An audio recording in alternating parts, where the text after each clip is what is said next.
নমস্কাৰ welcome to my channel Indian food century আজি মই বনাব লৈছো বৰালি মাছৰ এটি সহজ ৰেচিপি প্ৰথমতে মই লৈ লৈছো কেঁচা মিঠাতেল অকণমান তাতে মই ঢালি লৈছো 1 চামুচ হালধি পাউডাৰ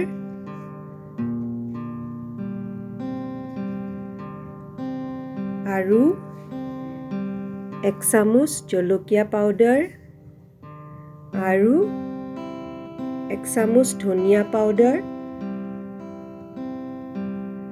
আৰু আধা চামুচ জিৰা পাউডাৰ লগতে দি দিছো 1 চামুচ নিমখ আৰু 1 চামুচ মান আদা নহৰু পেষ্ট এতিয়া আটাইখিনি মছলা মই ভালদৰে মিলাই লৈছো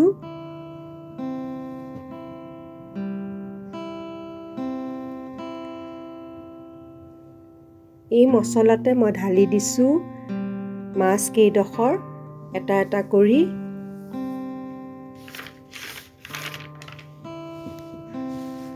ইফালে মই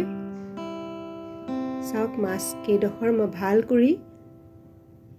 মছলাত মিলাই লৈছো আৰু এই মাছ কেইডখৰ মই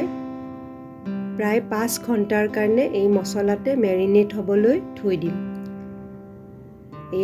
এইকেইটা মই আঁতৰাই থৈ দিম 5 ঘণ্টাৰ কাৰণে ইফালে মই লৈ লৈছো 3টা মিডিয়াম সাইজৰ পিয়াজ কাটি আৰু লগতে লৈছো 3 ডখৰ কেঁচা জলকীয়া আৰু ধনিয়া পাত আৰু 2 চামুচ মান আদা নহৰু পেষ্ট এতিয়া গৰম তেলত মই কালি জিৰা ঢালি দিছো আৰু দি দিছো পিয়াজখিনি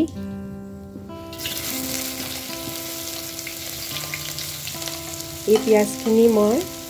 ভালদৰে ভাজি লম 2 মিনিট মানৰ কাৰণে গেছটো মই মিডিয়াম ফ্লেমত ৰাখিছো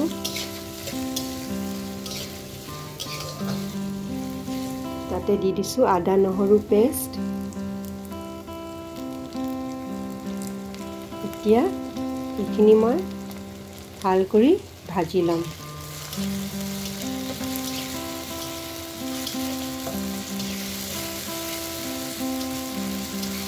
2 মিনিটৰ কাৰণে ভাজি লোৱাৰ পাছত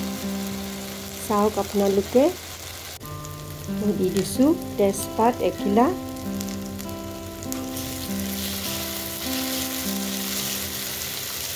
এতিয়া মই গেছটো অকমান হাই কৰি দিছো আৰু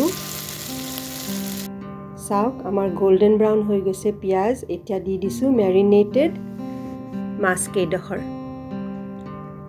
এই পিয়াজৰ ওপৰতে মই মাছ কেইডখৰ এটা এটা কৰি ঢালি দিম এতিয়া গেছটো আকৌ সিম কৰি দিছো নহলে মাছ কেইডখৰ লাগি যাব তলত যেহেতু মই পানী ব্যৱহাৰ কৰা নাই এতিয়ালৈ ইসাও মই মাছ কেইডখৰ এটা এটা কৰি কেৰাহীখনত দি দিছো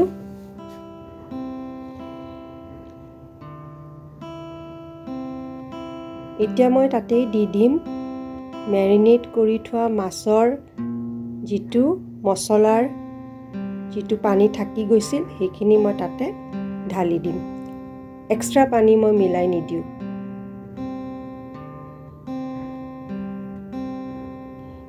এই পানীতে মাছখিনি ভিজিব দিছো হেতাখন দি লাহে লাহে অকমান হিলাই দিছো এতিয়া চাওক